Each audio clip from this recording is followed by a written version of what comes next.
খবর পাচ্ছিলাম যে পাকিস্তানের মধ্যে ঢুকে তালিবানরা মনের সুখে সলিড প্যাঁদানি দিচ্ছে। আর তার ফলে পাকিস্তান আর্মি হয় চৌকি ছেড়ে চুঁ চা দৌড় দিচ্ছে কিংবা তালিবানের কাছে আত্মসমর্পণ করে দিচ্ছে। তার পাশাপাশি বালচিস্তান এবং গিলগিট বাল্টিস্তান এই দুটো জায়গায় চরম বিদ্রোহ, চরম গৃহযুদ্ধ শুরু হয়ে গেছে। এবং তার প্রতিঘাত এতটাই বেশি যে শেহবাজ শরীফ কিভাবে কি সামাল দেবে খুঁজে পাচ্ছে না, মাথার চুল ছিঁড়ছে, পুঙ্গি একদম ডাবল ভাবে বেজে গেছে। কিন্তু আজকে পাকিস্তান নিয়ে যে খবরটা পেলাম সেটা একদম দিল গার্ডেন গার্ডেন করে দেওয়ার মতো ব্যাপার। এবার পৃথিবীর বিভিন্ন দেশ যেখানেই পাকিস্তানি দেখতে পাচ্ছে বেছে বেছে তাদেরকে ধরছে আর লাথিয়ে দেশের বাইরে বার করে দিচ্ছে। আর সব থেকে মজার কথা কি জানেন, সেই পাকিস্তানিরা যারা লাথ খেয়ে আবার পাকিস্তানে ব্যাক করে চলে আসছে, তারা যখন দেশে ঢুকছে তার মধ্যে থেকেও আবার লোকজন গ্রেপ্তার হয়ে যাচ্ছে, মানে নিজের দেশেই পাকিস্তানিরা গ্রেপ্তার হয়ে যাচ্ছে। কি লাতখোর অবস্থা পাকিস্তানের হয়ে গেছে। কিন্তু প্রশ্নটা উঠবে যে হঠাৎ করে পাকিস্তানিদের দেখলি এরকম খেপে যাচ্ছে কেন বিশ্বের বিভিন্ন দেশ, এবং যে দেশগুলোর নামগুলো উঠে আসছে না রীতিমতো চমকে দেওয়ার মতো। তারা ম্যাক্সিমামই হচ্ছে পাকিস্তানের বন্ধু দেশ, এবং সব থেকে বড় কথা মুসলিম কান্ট্রি। সেইখান থেকে পাকিস্তানিদের ধরে ধরে খেদিয়ে দেওয়া হচ্ছে। কেন এই ঘটনা ঘটছে?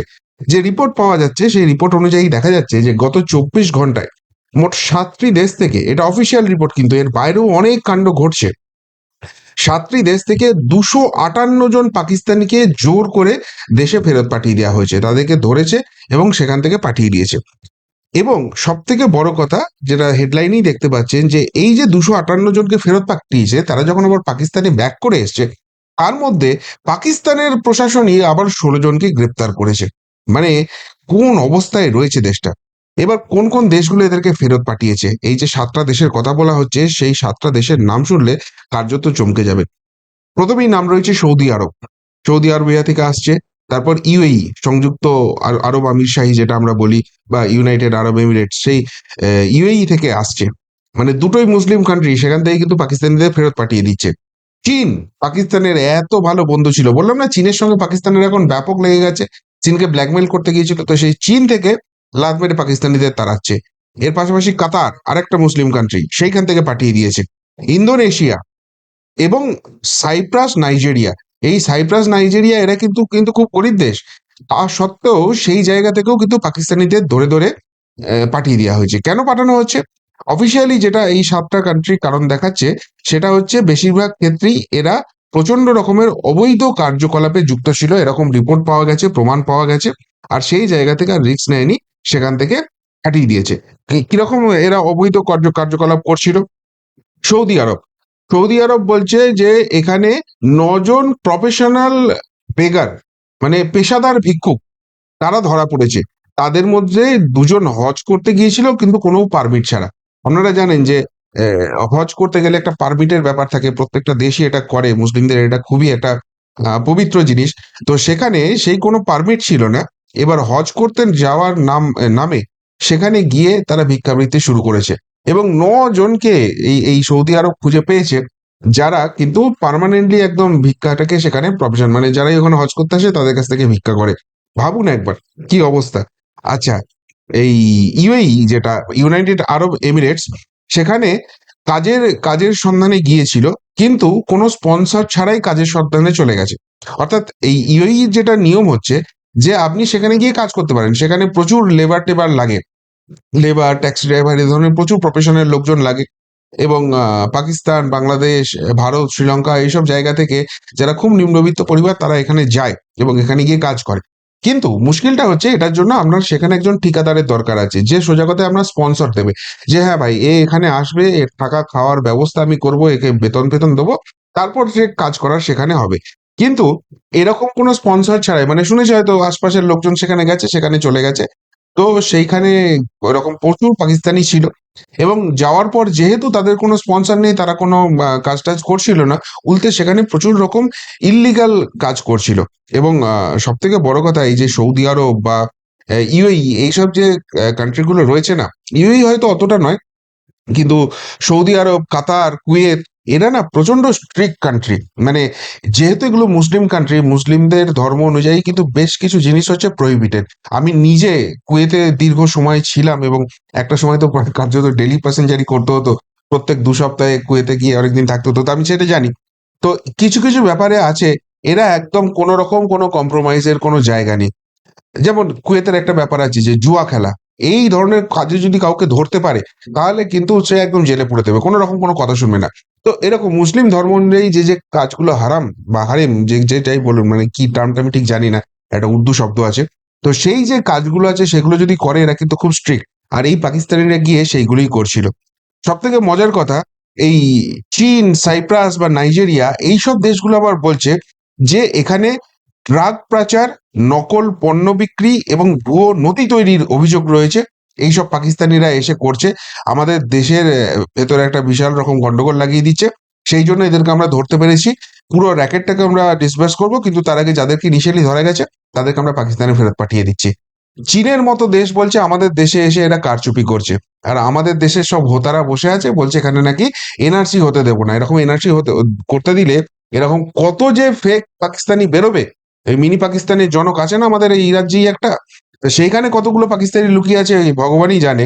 আর ওই মিনি পাকিস্তানের জনকই জানে যে কারণে বোধহয় এনআরসি এগুলো করতে দেয় না এখানে। তো সেখানে ওই ভুয়ো নথি তৈরি করছিল, ড্রাগ পাচার, নকল পণ্য বিক্রি, এগুলো তো এখন পশ্চিমবঙ্গে ছেয়ে গেছে। পাকিস্তান করছে না পাকিস্তানের ভাইরা ভাই বাংলাদেশি করছে, নাকি তাদের থেকে ট্রেনিং নিয়ে এখানকার যারা মিনি পাকিস্তানের লোকজন আছে, যাই হোক বেরোবে সেটা। এবার সব থেকে যেটা মুশকিলের ব্যাপার, এই যে কান্ট্রিগুলোর নাম বললাম এরা কিন্তু সকলেই হয় মুসলিম কান্ট্রি, আর না হলে কিন্তু পাকিস্তানের সাপোর্টে আছে। আবার কিছু কান্ট্রি আছে মুসলিম প্লাস পাকিস্তানের সাপোর্টে ছিল, সেই সব কান্ট্রিতে এইসব পাকিস্তানিদের ডিপোর্ট করা শুরু হয়েছে। এবং এইটা শুরু হয়ে যেতেই ইউরোপের যে বিভিন্ন কান্ট্রিগুলো আছে সেখানেও কিন্তু হইচই পড়ে গেছে, সেখানেও কিন্তু স্ক্রুটিনি শুরু হচ্ছে এবং সেখান থেকেও খুব তাড়াতাড়ি ডিপোর্ট করা শুরু হবে। এরকম এরকম একটা জায়গা তৈরি হয়ে যাচ্ছে। এইবার সব থেকে হচ্ছে যে পাকিস্তানিদের নিয়ে হঠাৎ করে এরকম করে ক্ষেপে উঠলো কেন বিভিন্ন বিশ্ব। এই যে 7খানা দেশ 24 ঘন্টায় 258 জন, তার মানে এটা তো হঠাৎ করে হচ্ছে না, এত একটা ম্যাসিভ নাম্বার 24 ঘন্টার মধ্যে আসছে। এবং আগামী দিনে আরো বিভিন্ন কান্ট্রি সেই একই কাজ করবে, কেন এটা করছে? বলছে এরা, মানে এই পাকিস্তানিদের এখন অর্থনৈতিক অবস্থা এতখানি খারাপ হয়ে গেছে যে এরা যে কোনো রকম অপ্রীতিকর কাজ করতে, যে কোনো রকম 2 নম্বরই কাজ করতে এখন সিদ্ধহস্ত হয়ে গেছে। এবং সেইটা করে গিয়ে এরা টাকা রোজগার করতে কিন্তু যে কান্ট্রিগুলোতে গিয়ে করছে তাদের একদম 12টা বাজিয়ে দিচ্ছে। এবং সেই জন্য মুসলিম কান্ট্রি হওয়া সত্ত্বেও কিন্তু কোনো রকম এরা কিন্তু রেয়াত করছে না। এবং সব থেকে বড় কথা, এরা যে কাজগুলো করছে সেগুলো মুসলিম ধর্ম অনুযায়ী কিন্তু একদম ব্যান্ড ওয়ার্ক, এগুলো করতে পারে না মানুষ। তো সেই জায়গা থেকে এটা করছে এবং আশপাশের লোককে এরা আরো বেশি ইনফ্লুয়েন্স করছে, এবং সব থেকে বড় কথা এরা নিজের একটা বেস তৈরি করে নিয়ে আরো পাকিস্তানিদের সেখানে ঢোকানোর চেষ্টা করছে। সুতরাং এরা এখন ডেঞ্জার হয়ে যাচ্ছে এই কান্ট্রিগুলোর জন্য। যেমন ওই সৌদি আরব বলছে যে হজ যাত্রী হিসেবে সেজে এসে ধরো এখানে আসছে, এসে আমাদের পবিত্র ভূমিতে ভিক্ষাবৃত্তি করছে, যেটা আমাদের ধর্মকে অপমান করা। আমাদের ধর্মের লোকই এই কাজগুলো করছে এবং অন্য লোককেও সেখানে ঢুকিয়ে দিচ্ছে। এদের এদের সব থেকে বড় কথা, এদের দেশে কাজ নেই। এবার এসে যদি এই ধরনের 2 নম্বরই পেশায় যুক্ত হয়ে এরা যদি 2 নম্বরই ধান্দাবাজি পয়সা রোজগার করতে শুরু করছে, আরো লোকজনকে নিয়ে আসছে, এবং পাকিস্তানের যে অর্থনৈতিক সংকট হু হু করে সেখান দিয়ে আরো ঢুকবে। এবং সব থেকে এখন যেটা প্রবলেম হয়ে গেছে গোটা বিশ্বের কাছে সেটা হচ্ছে ভুয়ো নথি।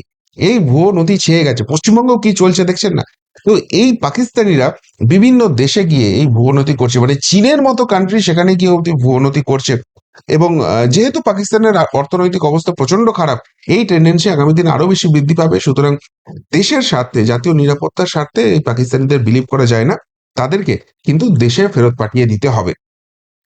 তো সব থেকে যেটা গুরুত্বপূর্ণ হচ্ছে, পাকিস্তান কিন্তু সবসময় একটা ভিখারি দেশের মর্যাদা পেয়ে এসেছে। আপনাদের নিশ্চয়ই মনে থাকবে যখন ইমরান খান পাকিস্তানের প্রধানমন্ত্রী হয়েছিল, তখন গুগলে ভিখারি লিখে সার্চ করলে ইমরান খানের ছবি চলে আসতো। সেই ছবিটা একটুও বদলায়নি। আসলে পাকিস্তান আর ভারতবর্ষ একই সময় একদিন আগে পরে স্বাধীনতা পেয়েছিল, কিন্তু ভারতবর্ষ তারপর যে ঠিক আছে আমাদের যেটুকুনি আছে আমরা সেইটুকুনি নিয়ে ডেভেলপ করব, এগিয়ে যাব। হ্যাঁ, সেখানেও ভারতবর্ষের মধ্যে ইন্টারনাল অনেক পলিটিক্স ছিল, অনেক গন্ডগোল হয়েছে। 75 বছরে যেখানে যাওয়ার কথা ছিল সেখানে যেতে পারেনি, বিকজ অফ লিডারশিপ, এগ্রি। কিন্তু তা সত্ত্বেও ভারতের একটা কনস্ট্রাকটিভ ওয়ে সবসময়ই রয়েছে।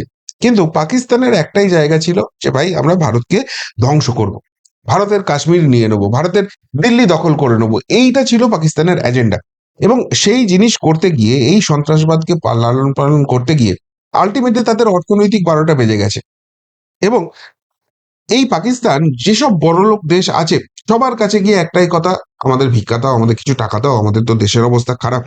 তো দীর্ঘদিন ধরে এই পাকিস্তানকে সৌদি আরব কিন্তু সাহায্য করে আসছে, চীন তারা সাহায্য করে আসছে, ইউএই, কাতার, এইসব দেশগুলো সাহায্য করে আসছে। সত্যি তো একটা গরিব দেশ আছে আমাদের পাশে, ঠিক আছে দাও না কিছু টাকা, দাও না, আমাদের যেগুলো উদ্বৃত্ত আছে, এই মানসিকতা নিয়ে তাদেরকে হেল্প করে এসছে। কিন্তু সেইটা সেই বন্ধু মনোভাবাপন্ন হতে গিয়ে যেটা মুশকিল হচ্ছে, পাকিস্তানিরা ভাবছে আরে ভাই এরা তো আমাদের কিচ্ছু করবে না, এবার সেখানে গিয়ে 2 নম্বরই ধান্দাবাজি শুরু করছে।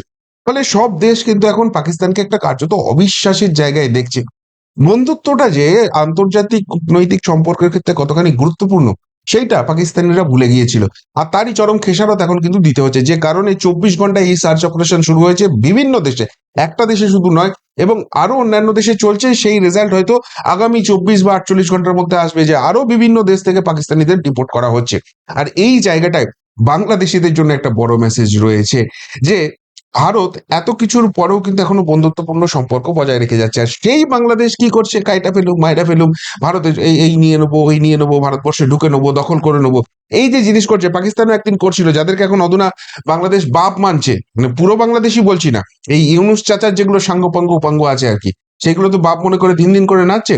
তারাও কিন্তু এই জিনিসটা রিয়েলাইজ করুক, যে আজকে পাকিস্তানে যে হাল হচ্ছে, বাংলাদেশে 2 দিন বাদে কিন্তু সেই একই হালটা হবে।